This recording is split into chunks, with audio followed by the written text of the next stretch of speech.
সেইটো কাৰণে জুনুমণিৰাভাক হত্যা কৰা হৈছিলে। নমস্কাৰ বন্ধুসকল, এই মুহূৰ্ততে আপোনালোকৰ মাজলৈ লৈ আনিছোঁ এটা খুবেই ভাল লগা খবৰ, অসমবাসী ৰাইজৰ কাৰণে এটা ভাল লগা খবৰ। সকলোৱে বিচাৰি আছিলে জুনমণিৰাভাক কোনে হত্যা কৰিছিল আৰু এই হত্যাকাণ্ডৰ লগত কোন কোন জড়িত আছিল। আপোনালোকক মাত্ৰ এটা ভিডিঅ' দেখাম। এই ভিডিঅ'টো আপুনি অকণমানো স্কিপ নকৰাকৈ কমপ্লিটলি ভিডিঅ'টো চাওক, তেতিয়া আপুনি গম পাই যাব জুনমণিৰাভাক কোনে হত্যা কৰিছিল নাইবা এই হত্যাকাণ্ডৰ লগত কোন কোন জড়িত আছিল। যেতিয়া জুনমণিৰাভাই নকল সোণ ধৰিছিলে তেতিয়াই আমি গম পাইছিলোঁ মানস চলিহাৰ মুখৰ পৰা। আৰু মানস চলিহাই তেতিয়াই কৈছিলে যে তাইৰ কি হ'ব চাই থাক। লীনা দলে সুশান্ত বিশ্ব শৰ্মাৰ অতি ঘনিষ্ঠ আছিলে আৰু লীনা দলে আৰু সুশান্ত বিশ্ব শৰ্মাৰ সম্পৰ্কৰ কথা ওলাই আছিলে। তেতিয়া মানস চলিহাই কৈছিলে চাই থাকিবি কি হ'ব তাইৰ পৰিণতি কি হ'ব। আৰু সঁচাকৈ সেইমতে সেই জুনমণিৰাভাৰ এক্সিডেণ্ট হৈছে। আৰু ঠিক তেনেকৈ যেতিয়া জুনমণিৰাভাৰ এক্সিডেণ্ট হৈছিলে সেই গাড়ীৰ পৰা লৈ সম্পূৰ্ণ ডিটেইলছ মানস চলিহাই অলৰেডি আমাক কৈছিলে। আৰু ড্ৰাইভাৰটো DGP GP সিঙে কেনেকৈ কৰি আনিছে, ড্ৰাইভাৰটোক কেনেকৈ বচুৱাইছে, ড্ৰাইভাৰটোক কেনেকৈ বেল দিছে, সকলো কথা মানস চলিহাই আমাক কৈছিলে। যেতিয়া ড্ৰাইভাৰটো এৰেষ্ট হৈছে, এৰেষ্ট হোৱাৰ পাছত কৈছে যে চাই থাক, সি আৰু 24 ঘণ্টাও নাথাকে, সি ওলাই গুচি যাব, তাৰ একো ভুল নাই। সেই তেনেকৈ কোৱাৰ পাছত জুনমণিৰাভাক হত্যা কৰিছে। কিন্তু এই সম্পূৰ্ণ হত্যাটো প্ৰশাসনে মিলি কৰিছে, কাৰণ জুনমণিৰাভাই নিজৰ যি কাম আছিলে কাম কৰিছিলে বা প্ৰশাসনৰ এগেইনষ্টত গৈ যিখিনি কৰিব লাগিছিলে সেইখিনি কৰিছিলে।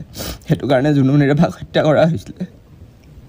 আৰু ঠিক এতিয়া মই এইখিনি কথা কৈ দিয়াত মোৰ ভয় যে মোৰ পৰিয়াল, মোৰ ভণ্টীৰ মানস চলিহাই যিটো ধমকি দি থৈছে, মোৰ ভণ্টীৰ তাৰ ইজ্জতৰ কথা, মাত্ৰ 10 মিনিটৰ বুলি মোৰ মা দেউতাৰ কথা, ঘৰখন কেনেকৈ জ্বলাই দিব পাৰি, সকলো কথা মানস চলিহাই যিখিনি ভয় খুৱাই থৈছে সেইখিনি মানস চলিহাই আগতে কৰি গৈছে। জুনমণিৰাভাৰ লিখীয়া এজনী নিজে তাই পুলিচ বিষয়া হৈ তাই নিজে একো কৰিব নোৱাৰিলে। আমাক কৈছিলে তহঁতি যে কোনো গম নোপোৱাকৈ তহঁতৰটো পৰিচয় মানুহ পাছতহে পাব, তহঁতৰ কিবা হ'লে কোনে গম পাব। তেনেকৈ আমাক বহুত ধৰণে মানস চলিহাই ভয় খুৱাই থৈছিলে। এতিয়া আমাৰ লগত যেনেকুৱা হৈ আছে, মানস চলিহাই চবকে যেনেকৈ ভয় খুৱায়, আমাকো এটা উদাহৰণ দি ভয় খুৱাইছিলে। ঠিক মোকো তেনেকুৱা এটা উদাহৰণ দি ভয় খুৱাইছিলে। জুনমণিৰাভা যেতিয়া জুনমণিৰাভাই নকল সোণ ধৰিছিলে তেতিয়াই আমি গম পাইছিলোঁ মানস চলিহাৰ মুখৰ পৰা। আৰু মানস চলিহাই তেতিয়াই কৈছিলে যে তাইৰ কি হ'ব চাই থাক।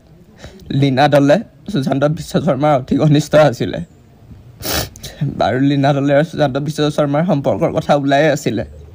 তেতিয়া মানস চলিহাই কৈছিলে চাই থাকিবি কি হ'ব তাইৰ পৰিণতি কি হ'ব। আৰু সঁচাকৈ সেইমতে সেই জুনমণিৰাভাৰ এক্সিডেণ্ট হৈছে। আৰু ঠিক তেনেকৈ যেতিয়া জুনমণিৰাভাৰ এক্সিডেণ্ট হৈছিলে সেই গাড়ীৰ পৰা লৈ সম্পূৰ্ণ ডিটেইলছ মানস চলিহাই অলৰেডি আমাক কৈছিলে। আৰু ড্ৰাইভাৰটো DGP GP সিঙে কেনেকৈ কৰি আনিছে, ড্ৰাইভাৰটোক কেনেকৈ বচুৱাইছে, ড্ৰাইভাৰটোক কেনেকৈ বেল দিছে, সকলো কথা মানস চলিহাই আমাক কৈছিলে। যেতিয়া ড্ৰাইভাৰটো এৰেষ্ট হৈছে, এৰেষ্ট হোৱাৰ পাছত কৈছে যে চাই থাক, সি আৰু 24 ঘণ্টাও নাথাকে, সি ওলাই গুচি যাব, তাৰ একো ভুল নাই। সেই তেনেকৈ কোৱাৰ পাছত জুনমণিৰাভাক হত্যা কৰিছে। কিন্তু এই সম্পূৰ্ণ হত্যাটো প্ৰশাসনে মিলি কৰিছে, কাৰণ জুনমণিৰাভাই নিজৰ যি কাম আছিলে কাম কৰিছিলে বা প্ৰশাসনৰ এগেইনষ্টত গৈ যিখিনি কৰিব লাগিছিলে সেইখিনি কৰিছিলে। সেইটো কাৰণে জুনমণিৰাভাক হত্যা কৰা হৈছিলে।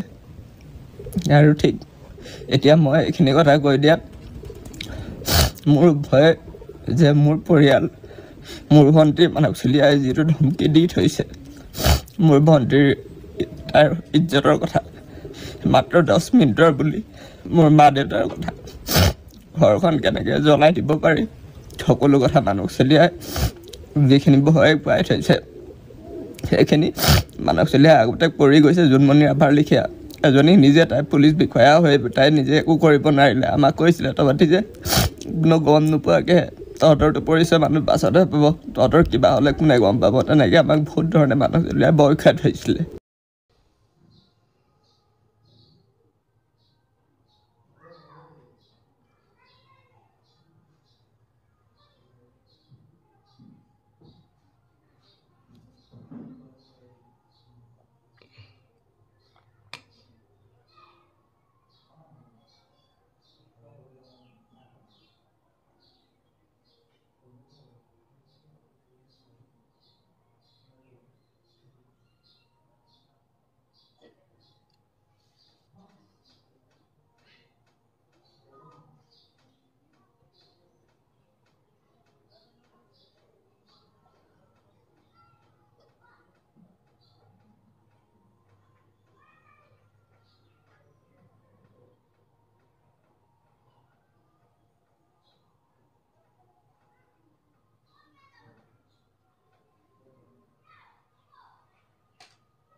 এই খবৰটো বন্ধুসকল সমগ্ৰ অসমবাসী ৰাইজৰ কাৰণে এটা ভাল লগা খবৰ বুলি ক'ব লাগিব, কিয়নো সমগ্ৰ অসমবাসী ৰাইজে অধীৰ আগ্ৰহেৰে বাট চাই আছিল জোনমণি ৰাভাক কোনে হত্যা কৰিছিল আৰু এই হত্যাকাণ্ডৰ লগত কোন কোন কেনেকৈ জড়িত আছিল আৰু উচিত শাস্তি প্ৰদান কৰিবৰ কাৰণে দাবী জনাই আছিল সমগ্ৰ অসমবাসী ৰাইজৰ জনাধাৰণে দাবী জনাব বিচাৰিছিল জোনমণি ৰাভাক যিসকল লোকে নৃশংসভাৱে হত্যা কৰিছিল এই হত্যাকাৰী কেইগৰাকীক উচিত শাস্তি প্ৰদান কৰিব লাগে বুলি সমগ্ৰ অসমবাসী ৰাইজে দাবী জনাই আছিল।